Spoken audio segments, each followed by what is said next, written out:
Kali ini akan membahas yaitu manajemen pendidikan sekolah dasar, menengah, dan tinggi. Nah, manajemen pendidikan merujuk pada proses perencanaan, pengorganisasian, pengarahan, dan pengendalian berbagai sumber daya pendidikan untuk mencapai tujuan pendidikan yang efektif.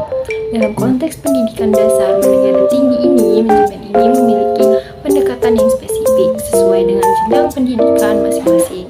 Nah, pertama itu manajemen pendidikan dasar. Pendidikan dasar ini mencakup jenjang pendidikan yang paling awal, yaitu tingkat sekolah dasar dan menengah pertama, itu SD dan SMP.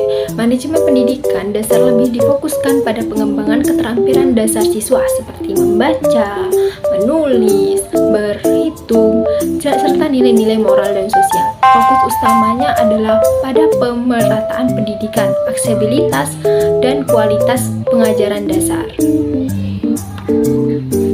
Komponen utama manajemen pendidikan dasar yaitu perencanaan kurikulum, merancang kurikulum yang sesuai dengan kebutuhan dasar anak, termasuk pembuatan karakter, manajemen sumber daya, pengelolaan sumber daya manusia, guru, staf, dan material. Material itu buku, ruang kelas. Untuk memastikan tersedianya fasilitas pendidikan yang memadai, pengelolaan keuangan pendapatan sekolah dasar seringkali berasal dari pemerintah, dan pengelolaannya harus memperhatikan alokasi anggaran untuk pengadaan fasilitas dari kegiatan belajar mengajar. Evaluasi dan pengawasan memastikan kualitas pendidikan dasar melalui evaluasi rutin terhadap hasil belajar siswa dan kinerja guru. Nah, yang kedua yaitu manajemen pendidikan menengah.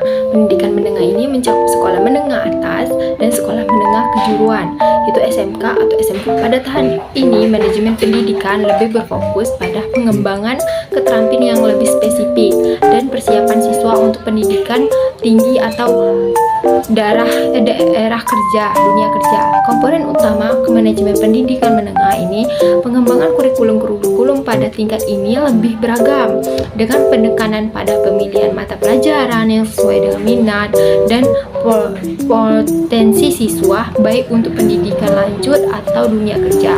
Manajemen tenaga pendidik di pendidikan menengah, kualitas pengajaran sangat dipengaruhi oleh kemampuan guru dalam mengajarkan materi yang lebih spesifik. Oleh karena itu, pelatihan guru menjadi sangat penting.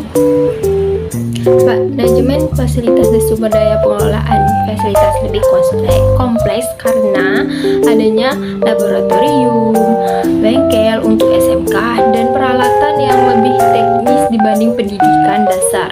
Nah, kerjasama dengan dunia industri yaitu untuk SMK, terutama dalam pendidikan kejuruan, manajemen pendidikan menengah harus menjalin hubungan dengan industri untuk memastikan siswa memilih keterampilan yang relevan. Nah, yang ketiga yaitu manajemen pendidikan tinggi. Manajemen pendidikan tinggi ini mencakup universitas, institut, politeknik, dan akademi.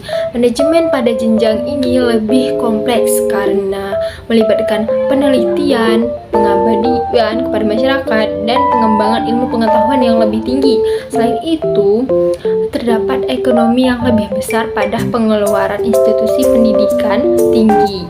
Nah, komponen utama manajemen pendidikan tinggi ini seperti pengembangan akademik, menyusun program studi yang sesuai dengan perkembangan ilmu pengetahuan dan kebutuhan pasar kerja, serta memfasilitas penelitian dan inovasi. Nah, manajemen sumber daya manusia di pendidikan tinggi, dosen tidak hanya berfungsi sebagai pengajar, tetapi juga sebagai peneliti dan pengabdi masyarakat. Oleh karena itu, pengelolaan karir dan kualifikasi dosen itu sangat penting. Nah, manajemen fasilitas dan teknologi institusi pendidikan tinggi harus mengelola fasilitas yang lebih canggih seperti perpustakaan digital, laboratorium penelitian, serta teknologi informasi untuk pembelajaran daring. Kerjasama dengan pihak eksternal. Nah, pendidikan tinggi seringkali menjalin kerjasama dengan pemerintah, industri, dan lembaga internasional dalam rangka meningkatkan kualitas akademik dan penelitian. Nah, yang terakhir itu pengelolaan keuangan. Pendidikan tinggi yang seringkali memiliki beberapa sumber pendanaan, termasuk dari mahasiswa, hibah penelitian, dan kerjasama industri. Oleh karena itu, manajemen keuangan menjadi lebih kompleks. Nah, dari pembahasan kita tadi itu kesimpulannya, manajemen pendidikan pada setiap jenjang memiliki fokus yang berbeda sesuai dengan kebutuhan siswa dan tujuan pendidikan. Pada pendidikan dasar, fokus utamanya yaitu tadi pengembangan keterampilan dasar dan karakter. Nah, di pendidikan menengah, perhatian beralih ke apresiasi dan persiapan untuk pendidikan tinggi atau dunia kerja. Nah, sementara pada pendidikan tinggi ini penekanannya ada pada pengembangan ilmu pengetahuan, penelitian, dan inovasi. Nah, itulah pembahasan kita mengenai manajemen pendidikan sekolah dasar, menengah, dan tinggi.